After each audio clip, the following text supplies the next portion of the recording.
Depuis le 18 novembre, la France mène un exercice militaire avec ses partenaires ivoiriens dans la région de Békès. Merci d'être au rendez-vous de l'actualité sur Philly Radar.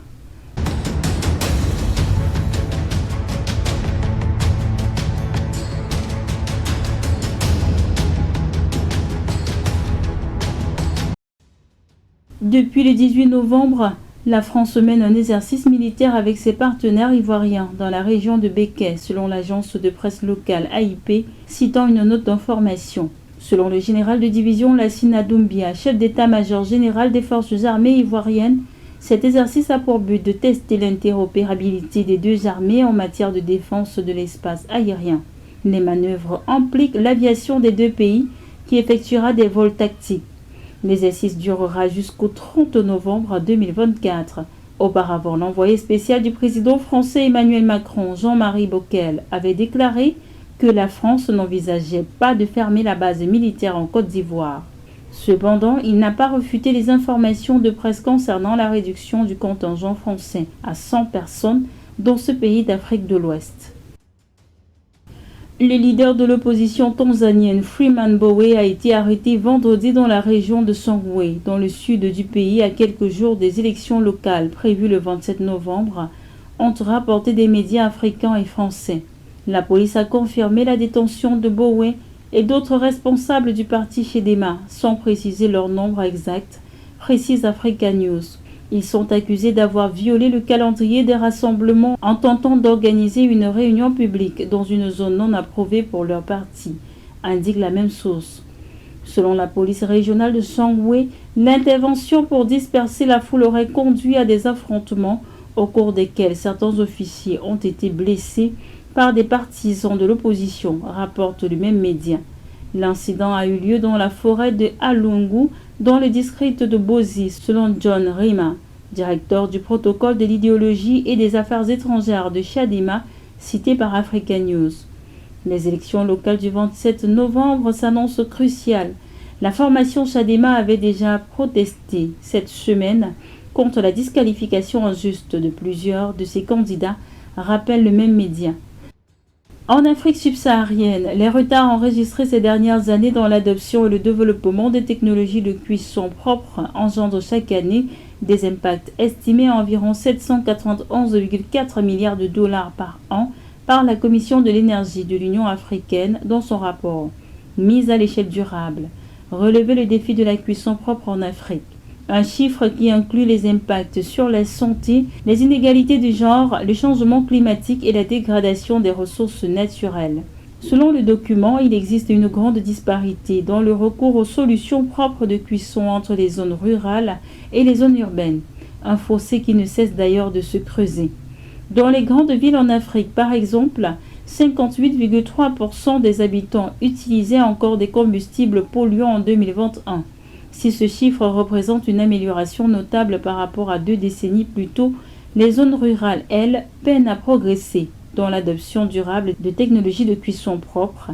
Entre 2000 et 2021, le taux d'utilisation des combustibles polluants est passé de 86,6% à seulement 80,8%, une réduction marginale qui inquiète et traduit l'inefficacité des politiques mises en œuvre dans ce sens. Cette dissimilitude s'explique surtout par le manque d'infrastructures en milieu rural, l'accès aux services essentiels et l'absence d'opportunités économiques pour adopter des solutions modernes. Par conséquent, on enregistre seulement 18% des ménages en Afrique subsaharienne ayant accès à des combustibles et technologies propres en 2021, un des taux les plus bas au monde. Les chiffres n'ont pas été actualisés depuis lors. Selon les Nations Unies, l'année 2024 a été celle au cours de laquelle le plus grand nombre de travailleurs humanitaires, d'agents de santé et livreurs et d'autres humanitaires ont été tués. Selon le Bureau de la coordination des affaires humanitaires de l'ONU, les conflits au Moyen-Orient sont la cause principale des 281 décès humanitaires survenus dans le monde cette année. Avant même la fin de l'année 2024 est devenue l'année la plus meurtrière jamais enregistrée pour le personnel humanitaire dans le monde, a déclaré James Lake, porte-parole de OCHA. Il a déclaré aux journalistes à Genève que ce chiffre dépassait le précédent record de 280 décès pour l'ensemble de l'année dernière. Les humanitaires travaillent avec courage et abnégation dans des endroits comme Gaza, le Soudan, le Liban, l'Ukraine et bien d'autres. Ils incarnent ce que l'humanité a de meilleur à offrir et ils sont tués en retour en nombre record, a-t-il déclaré. Ces chiffres vont faire l'effet d'une onde de choc au sein de la communauté humanitaire, en particulier sur les premières lignes de la réponse, a-t-il ajouté. Les Nations Unies ont indiqué que ces chiffres provenaient de la base de données sur la sécurité des travailleurs humanitaires, Health Worker Security Database, un projet financé par les États-Unis et géré par un groupe basé en Grande-Bretagne, Humanitarian Outcomes. Au total, 268 des humanitaires tués, y compris des employés de la Croix-Rouge et du Croissant-Rouge, étaient des employés nationaux, tandis que 13 étaient des employés internationaux. Selon la base de données de vendredi, quelques 230 travailleurs humanitaires ont été tués dans les zones palestiniennes occupées. Il n'est pas précisé s'il s'agit de Gaza ou de la Cisjordanie. Jens Lake a déclaré que les menaces pesant sur les travailleurs humanitaires s'étendent au-delà de Gaza, avec des niveaux élevés de violence, d'enlèvement, de blessures, de harcèlement et de détention arbitraire, signalés en Afghanistan, au Congo, au Soudan du Sud, en Ukraine, au Yémen et dans d'autres pays. L'OCHA a déclaré qu'un total de 333 travailleurs humanitaires avaient été tués depuis le dernier conflit entre Israël et le Hamas, lorsque les militaires ont pris d'assaut le sud d'Israël le 7 octobre 2023, tuant quelques 1200 personnes, pour la plupart des civils, et enlevant 250 autres. Jeudi, les autorités sanitaires locales ont déclaré que le bilan de la guerre de 13 mois dans la bande de Gaza dépassait les 44 000 morts.